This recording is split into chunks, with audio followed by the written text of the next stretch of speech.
Welcome, Alpha. Greetings to you in the mighty and matchless name of my Lord and Savior Jesus Christ.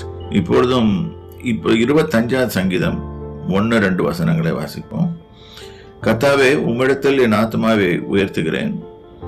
என் தேவனே, நான் உம்மை நம்பியிருக்கிறேன். நான் வெட்கப்பட்டு போகாதபடி செய்யும். என் சத்துருக்கள் என்னை மேற்கொண்டு மகிழப்பட்டாதேரும். இதுல trust in the Lord God.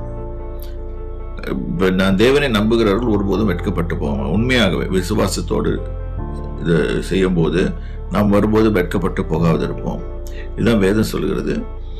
அதுதான் இங்கே போடப்பட்டிருக்குது. கர்த்தாவே, உம்மிடத்தில் என் ஆத்மாவை உயர்த்துகிறேன். தேவனிடத்துல நம்ம ஆத்மா உயர்த்தும் போது நம்ம ஸ்டாண்டர்டுக்கு அவர் வருவார் தான். ஆனால் மெயினாக நம்ம அவருடைய ஸ்டாண்டர்டுக்கு ரீச் பண்ணுறதுக்கு ட்ரை பண்ணணும். அப்புறம் உண்மை நம்பி இருக்கிறேன். கர்த்தாவே, ஐ ட்ரஸ்ட் இன் யூ. நான் வேற எதையும் நம்ப மாட்டேன். என்னுடைய சொந்த முயற்சிகளை நம்ப மாட்டேன்.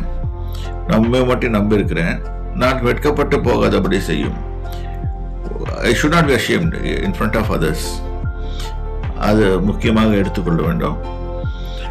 என் சத்துருக்கள் என்னை மேற்கொண்டு மகிழ விட்டாதே. எப்பவுமே இன்னொரு வெக்கமான காரியம் ஒரு மனுஷனுக்கு வருது என்னன்னா, நம்மளுடைய எனிமீஸ் நம்மளுக்கு மேலே மேற்கொண்டு நம்மளுடைய ஆள முயற்சி பார்க்கிறோம். அந்த மாதிரி இல்லாமல் we will win all the way. நம்ம தான் மேற்கொண்டு அவர்களோட கர்த்தரோட ஜீவிக்கும் போது நாம் எல்லாரையும் மேற்கொண்டு நாம் ஜீவிப்போம். அதான் இங்கே போட்டிருக்கு, என் சத்துருக்கள் என்னை மேற்கொண்டு மகிழ விட்டாதிரும். இந்த காரியத்தை வாசிக்கும் போது வெற்றி தோல்விகளுக்கு நாம் ஆளாகிறது இயற்கை என்று சொல்லுவாங்க. அப்படி இல்லை, நம்மகிட்ட தான் இருக்குது. நம் வெற்றி அடைகிறதும் தோல்வி அடைகிறதும் இது வேத வசனத்தில் கூறப்பட்டிருக்குது. இந்த வசனத்தை வாசிக்கும் போது இது தியானித்து வாசியுங்கள். சும்மா மேலாக படித்து விட்டு செல்லக்கூடாது. கர்த்தருடைய நாமத்தினாலே உங்களை ஆசீர்வதிக்கிறேன். கர்த்தருடைய நாமம் மகிமைப்படுவதாக.